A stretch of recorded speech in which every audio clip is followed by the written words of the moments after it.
নমস্কার বন্ধুরা, বাণীকথা চ্যানেলে আপনাদের সকলকে স্বাগত জানাই। আজকের এই ভিডিওটি অবশ্যই মন দিয়ে দেখুন। ভগবান শ্রীকৃষ্ণের এই উপদেশগুলি আপনার চলার পথে সঠিক মার্গ দর্শন করাবে এবং আলোর দিশারি হয়ে উঠতে সাহায্য করবে। ভগবান শ্রীকৃষ্ণের কথাগুলি অবশ্যই শুনুন, মনে শান্তি পাবেন, নিজেকে নতুন করে খুঁজে পাবেন। এই ভিডিওতে শ্রীকৃষ্ণের বলা শ্রীমদ্ ভগবদ্ গীতাকে সংক্ষিপ্ত আকারে বলা হয়েছে। শ্রীকৃষ্ণের বলা এই উপদেশগুলি এতটাই মূল্যবান যে কেউ যদি জীবনে সঠিকভাবে এই উপদেশগুলি পালন করে তাহলে তার জীবন বদলে যাবে এবং সে এক সুন্দর, সুখী ও শান্তিপূর্ণ জীবন কাটাতে পারবে। ভিডিওটি শুরু করার আগে যারা এই চ্যানেলে নতুন তারা অবশ্যই চ্যানেলটি সাবস্ক্রাইব করুন আর বেল বাটনে প্রেস করে রাখুন আরও এই রকম নতুন নতুন ভিডিও পেতে। ভিডিওটি দেখে ভালো লাগলে একটি লাইক করবেন এবং সবাইকে শেয়ার করবেন যাতে তারা এই ভিডিওটি দেখে উপকৃত হয়, এবং কমেন্ট বক্সে জয় শ্রীকৃষ্ণ লিখতে ভুলবেন না। তাহলে আসুন শুরু করি। আমরা কখন উচিত কাজ করি, কখন অনুচিত কাজ করি, কখন পুণ্য করি আর কখন পাপ করি, কখন ন্যায়ের পথে চলি আবার কখন অন্যায়ের পথে চলি, তা দুজন ব্যক্তি বুঝতে পারেন, পরমাত্মা আর অন্তরাত্মা। এবার প্রত্যেক মুহূর্তে কি হয় পরমাত্মা সবই জানেন, তার কাছে কিছুই গোপন নয়। কিন্তু প্রত্যেক মুহূর্তে আপনার কি করা উচিত সেটা উনি এসে আপনাকে বলতে পারবেন না। সেই জন্য আমাদের ভেতরে অন্তরাত্মা আছে, আমাদেরই চেতনার একটি অংশ। একবার চোখ বুঝে দেখুন, অন্তরাত্মার মধ্যে নিমজ্জিত হয়ে ভাবুন আর বোঝার চেষ্টা করুন। এই অন্তরাত্মা সবসময় আপনাকে শুভ কাজ করার জন্য প্রেরিত করেন আর অশুভ কাজ করা থেকে বিরত করেন। এই অন্তরাত্মার কথা মানতে থাকুন, পরমাত্মা সবসময় আপনার কাছেই পাবেন। আসুন আর আমার সাথে ভালোবেসে বলুন, রাধা রাধা। মানুষের জীবনে দুই ধরনের আবেগ থাকে যা চিরকাল তার সাথে বসবাস করে। প্রথম স্বপ্ন, দ্বিতীয় অজুহাত। মানুষ হাজার হাজার স্বপ্ন দেখতে পারে, আমাকে এই কাজ করতে হবে, আমাকে ওখানে ঘুরতে যেতে হবে, আমায় জীবনে এই অসম্ভব কাজ বাস্তবায়িত করে দেখাতে হবে, আদি ইত্যাদি। এবার ঠিক যেমন স্বপ্ন দেখেন সেইভাবে অজুহাতও খুঁজে নিয়ে আসেন। আমি এই স্বপ্ন পূরণ করতে পারলাম না, কারণ আমাকে কেউ সাহায্যই করলো না, কারণ আমি দুর্বল হয়ে পড়েছিলাম, কারণ আমার কাছে সময়ই ছিল না, আদি ইত্যাদি। এবার সাফল্য এবং অসফলতার মাঝখানে এই ধরনের সংঘর্ষ হতে থাকে। সাফল্য তখন লাভ করা সম্ভব যখন আপনার স্বপ্ন আপনার অজুহাতের থেকে অনেক বড় হয়, আর অসফলতা তখন পাবেন যখন আপনার অজুহাত আপনার স্বপ্নের থেকে অনেক বড় হয়। আপনি যদি সাফল্য লাভ করতে চান তাহলে চেষ্টা করতে থাকুন, পরিশ্রম করুন। যদি অসফল হন তাহলে ভয়ভীত হওয়ার কোনো প্রয়োজন নেই। নিজের ভুল বুঝুন, তাকে শুধরে নিন, আবার চেষ্টা করুন। কিন্তু যদি নিজের জীবনে অজুহাত নিয়ে আসেন তখন স্বপ্ন কখনো পূরণ হবে না। আসুন আমার সাথে ভালোবেসে বলুন, রাধা রাধা। এমন কিছু রয়েছে মানুষের মনে, তাদের জীবনে এমন এক আবেগ যা সর্বজন বিদিত, যা সবাই জানেন যে উপস্থিত আছে। সেটাকে আমরা সমস্যা বলে থাকি। এমনিতে আমরা সকলেই জানি যে এমন কোনো গৃহ নেই যেখানে মৃত্যুর ছায়া পড়েনি, এমন কোনো বৃক্ষ নেই যার দ্বারা ওষুধ তৈরি সম্ভব নয়, এমন কোনো অন্ন নেই যা সময়ের সাথে বিষ বা অমৃতে পরিণত হতে পারে। এবার এই সমস্যাগুলি কোনো ব্যক্তির জন্য সমস্যা হতে পারে, কিন্তু নিজে থেকে এরা কোনো সমস্যাই নয়। এরা আসে আমাদের সাহায্য করতে, আমাদের কিছু শেখাতে। আপনি নিজেই দেখুন, পর্বতের শিখর থেকে কোনো এক পাখি পড়ে গিয়ে নিজের প্রাণ ত্যাগ করলো, সেটা কখন সম্ভব?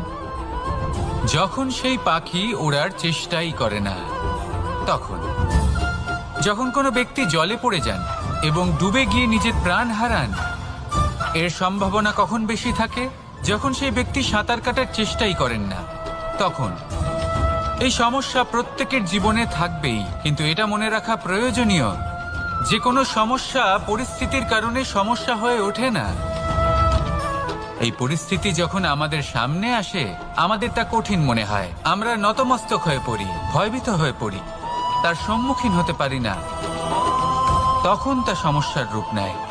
দৃঢ় হয়ে দাঁড়িয়ে থাকুন সাহসের সাথে, এই পরিস্থিতিগুলির সম্মুখীন হন, দেখবেন সমস্যা কখন সাফল্যে পরিণত হবে আপনি জানতেই পারবেন না। আসুন আমার সাথে ভালোবেসে বলুন, রাধা রাধা।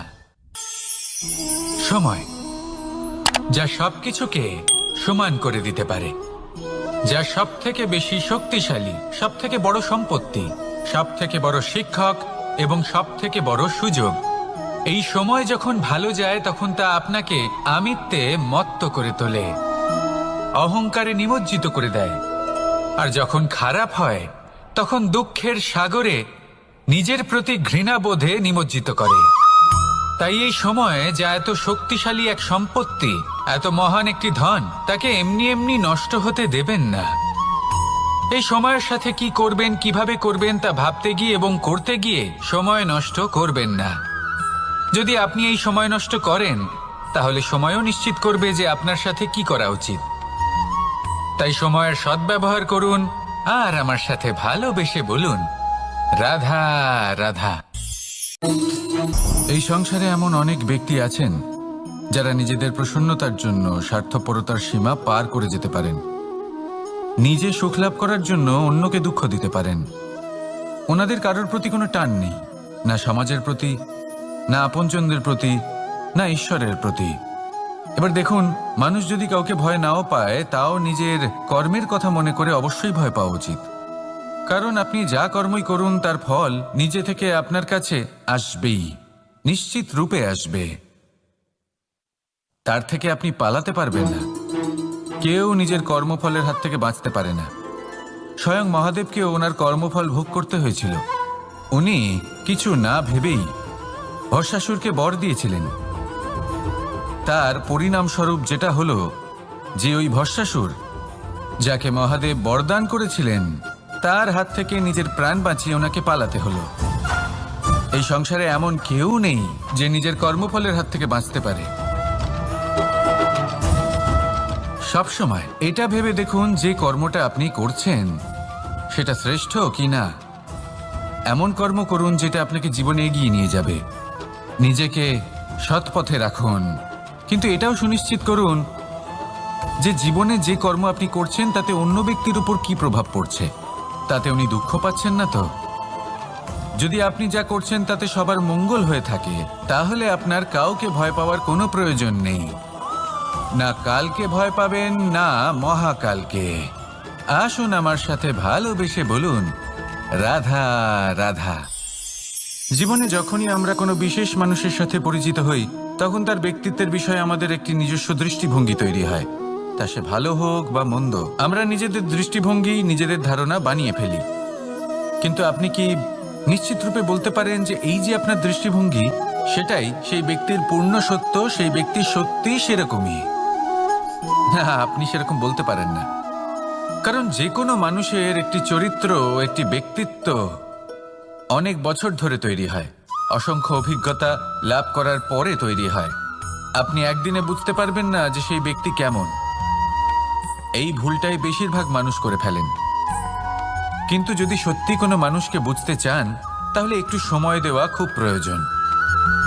সবার আগে প্রথম আলাপে সেই ব্যক্তি তো এটাই বোঝাবে যে সে কতটা শ্রেষ্ঠ, কিন্তু সে কতটা গুণী বা কতটা অপগুণী, এটা বোঝার জন্য আপনাকে সেই ব্যক্তির কাছাকাছি থাকতে হবে।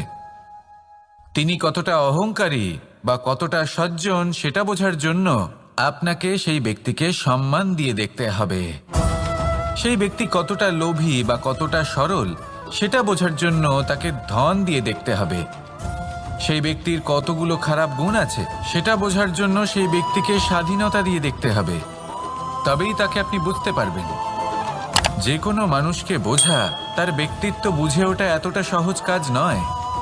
যতক্ষণ কোনো ব্যক্তির ব্যক্তিত্ব সম্পর্কে স্পষ্ট ধারণা না হয়, ততক্ষণ সেই ব্যক্তির সাথে সম্পর্কে অগ্রসর হওয়া উচিত হবে না। আসুন আমার সাথে ভালোবেসে বলুন, রাধা রাধা। এই সংসারের দুটি সবথেকে শক্তিশালী শব্দ হলো নীরবতা এবং প্রসন্নতা। এই দুটি সবথেকে বেশি কঠিনও। এবার আপনি বলবেন, এতে কঠিনের কি আছে? না, ক্ষেত্র বিশেষে নিজে নীরব থাকা হলো অত্যন্ত কঠিন। আর তার থেকেও বেশি কঠিন হলো বিকট পরিস্থিতিতে নিজেকে প্রসন্ন রাখা। কিন্তু যদি আপনি এটা শিখে যান, তাহলে এই নীরবতাই আপনাকে জীবনে অনেক বড় বড় সমস্যার হাত থেকে বাঁচাবে। এই প্রসন্নতা আপনাকে বিকটতর পরিস্থিতি থেকে বেরিয়ে আসতে শক্তি যোগাবে। তাই এই গুণ আত্মসাৎ করুন আর আমার সাথে ভালোবেসে বলুন, রাধা রাধা। আমরা সবাই জীবনে কামনা করি। কেউ ধন সম্পত্তির কামনা করি, কেউ ভালোবাসার, কেউ বন্ধুদের, কেউ নাম খ্যাতি আদি ইত্যাদি। এগুলো লাভ করার জন্য আমরা চেষ্টা করতে থাকি, পরিশ্রম করতে থাকি। কিছু সময় পরে অর্জনও করে ফেলি, কিন্তু সবকিছু অর্জন করার কিছু সময় পরে এরা রুষ্ট হয়ে যান, আমাদের থেকে দূরে চলে যান বা আমাদের থেকে কেড়ে নেওয়া হয়। এমনটা কেন হয়?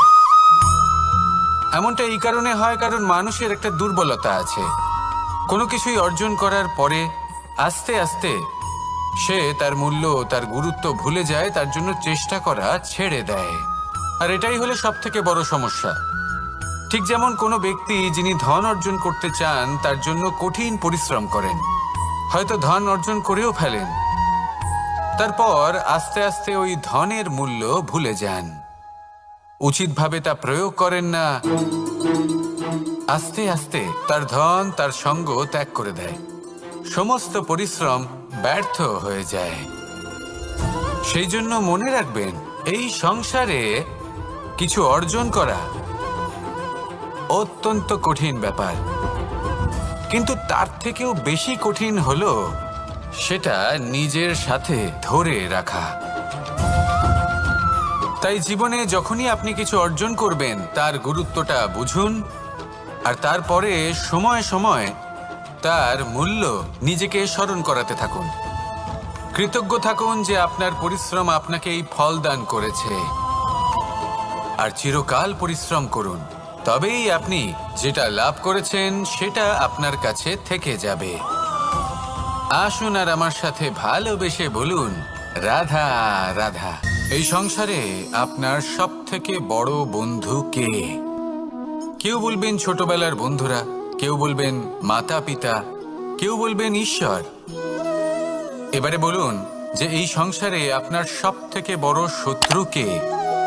কেউ বলবে আপনার বিরোধী, সেই ব্যক্তি যে আপনাকে হিংসে করে, বা আপনার নিজের অহংকার, আপনার কুকর্ম। আমি বলবো যে এই সংসারে আপনার সবথেকে বড় বন্ধু হলো আপনার নিজের মন। এই চঞ্চল মনকে যদি আপনি নিয়ন্ত্রণ করতে শিখতে পারেন, তাহলে এর থেকে বড় বন্ধু এই সংসারে আপনি কোথাও পাবেন না। সেখানেই যদি এই মন আপনাকে বশ করে ফেলে, তাহলে সংসারে এর থেকে বড় শত্রুও আপনি কোথাও পাবেন না। সেই জন্য এই সংসারকে নিয়ন্ত্রণ করার চেষ্টা ত্যাগ করুন। প্রথমে এই মনকে নিয়ন্ত্রণ করতে শিখে যান, তাহলে এই জীবন নিজে থেকেই সাফল্যের পথে অগ্রসর হবে। আর তখন এই মন প্রসন্ন হয়ে বলবে, রাধা রাধা। সংসারে যদি আপনি শুভ কিছু অর্জন করতে চান, তাহলে দুটি পথ আছে। প্রথম হলো ধর্ম, আর দ্বিতীয় হলো কর্ম। কিছু ব্যক্তি এমন কথাও বলেন যে আমরা তো ধর্মের পথেই অগ্রসর ছিলাম, আমরা তো লক্ষ্যপ্রাপ্ত করতে পারলাম না, বরং আমাদের নিন্দা হলো। এবার এরকমটা ঠিক কেন হয়? এরকম এই কারণে হয় কারণ দেখতে গেলে ধর্ম সবসময় আমাদের এমন পথ দেখায় যেটা আমাদের একটা শুভ লক্ষ্য প্রাপ্তিতে সাহায্য করে, কিন্তু সেই লক্ষ্যে আমাদের পৌঁছতে হবে নিজেদের কর্ম দ্বারা। যদি আপনি ধর্মের পথে অগ্রসর হয়ে থাকেন, তাহলে আপনাকে কর্মও করতে হবে। যদি ধর্মের পথে চলেন কিন্তু কর্ম না করেন তাহলে লক্ষ্য প্রাপ্তি হবে না। ঠিক সেইভাবেই যদি আপনি কর্ম করতে থাকেন কিন্তু ধর্মের পথে না চলেন তাও লক্ষ্য প্রাপ্তি হবে না। মনে রাখবেন যে ধর্ম এবং কর্ম হলো একটি মুদ্রার দুই পিঠের সমান। এদের নিজের জীবনে আত্মসাৎ করুন এবং অগ্রসর হন। এই সংসারের প্রত্যেক লক্ষ্য আপনার হবে। আসুন আমার সাথে ভালোবেসে বলুন, রাধা রাধা। প্রত্যেক মানুষ জীবনযাপন করেন কিন্তু প্রত্যেক মানুষ বেঁচে থাকার রসদ জোগাড় করতে পারেন না। তাহলে কি করা যায়? জীবনের রসদ কিভাবে জোগাড় করা যায়? কিভাবে আমাদের চেষ্টা করে যাওয়া উচিত? আমাদের কি করা উচিত? কিছু কাজ আছে যেগুলো আপনাদের করতে হবে। সর্বপ্রথম, জীবনে যখনই কোনো সমস্যা আসবে তখন নিরপেক্ষভাবে তার সম্মুখীন হন। তা সে যে সমস্যাই হোক, সেটা সমাধান করার জন্য আপনাকে শুভ পথ নির্বাচন করতেই হবে। তারপরে যদি আপনার হাতে কখনো ক্ষমতা আসে, সেই মুহূর্তে আরো বেশি বিনম্র থাকতে হবে। আপনি ধন অর্জন করলে তখন অহংকার জাগ্রত হতে দিলে চলবে না। আপনি যদি শক্তিশালী হয়ে ওঠেন তাও অহংকার জাগ্রত হলে চলবে না। জীবনে যখনই ক্রোধ হবে তখন নিজেকে নিয়ন্ত্রণ করুন আর ভেবে দেখুন যে যদি এই মুহূর্তে আপনি ক্রোধ দেখান তাহলে তার পরিণাম কি হবে। এর ফলে কি কিছু শুভ ঘটনা ঘটবে নাকি অশুভ কিছু ঘটবে? শুধু এই কটা কাজ নিজেদের জীবনে আত্মসাৎ করুন, জীবন যাপন অত্যন্ত সহজ হয়ে যাবে। আসুন আমার সাথে ভালোবেসে বলুন, রাধা রাধা। ক্রোধ এ হলো এই সংসারের সব থেকে ঘাতক আবেগ। এই আবেগ আগুনের সমান। যদি কোনো ব্যক্তির মনে জাগ্রত হয় তাহলে সামনের ব্যক্তিকে ভস্ম করার আগে সেই আগুন সেই ক্রুদ্ধ ব্যক্তিকেই ভস্ম করে দেয়। সেই জন্য এই ক্রোধকে নিজের থেকে দূরে রাখা অত্যন্ত আবশ্যক। কিন্তু তার অর্থ এটা নয় যে সেই রাগের কোনো মূল্য নেই। আগে হ্যাঁ, কখনো কখনো জীবনে এই ক্রোধের বহিঃপ্রকাশ অত্যন্ত প্রয়োজনীয়। যেমন একজন ব্যক্তি, তিনি অপরাধ করেই চলেছেন, আপনি তাকে সুযোগ দিচ্ছেন কিন্তু সে কথা শুনছে না। সে এই বিভ্রান্তি নিয়ে জীবন অতিবাহিত করছে যে সে যেটা করছে সেটাই হলো উচিত, আর এটাই ভেবে সে অধর্মের পথে অগ্রসর হচ্ছে। এমন একটা সময় ক্রোধের বহিঃপ্রকাশ অত্যন্ত প্রয়োজনীয়। যেমন শ্রীরাম ক্রুদ্ধ হয়েছিলেন, উনি অগ্নিবাণ সাধন করেছিলেন সাগরের প্রতি, কারণ সাগর নিজের অহংকারে মত্ত হয়ে কিছুতেই শ্রীরামকে লঙ্কা পর্যন্ত পৌঁছানোর পথ খুঁজে দিচ্ছিল না। যখন শ্রীরাম ক্রুদ্ধ হলেন তখন সাগর ওনাকে পথ দেখালো। ক্রোধ প্রকাশ করুন, কিন্তু উচিত সময়, উচিত পরিস্থিতিতে, উচিত মাত্রাতে।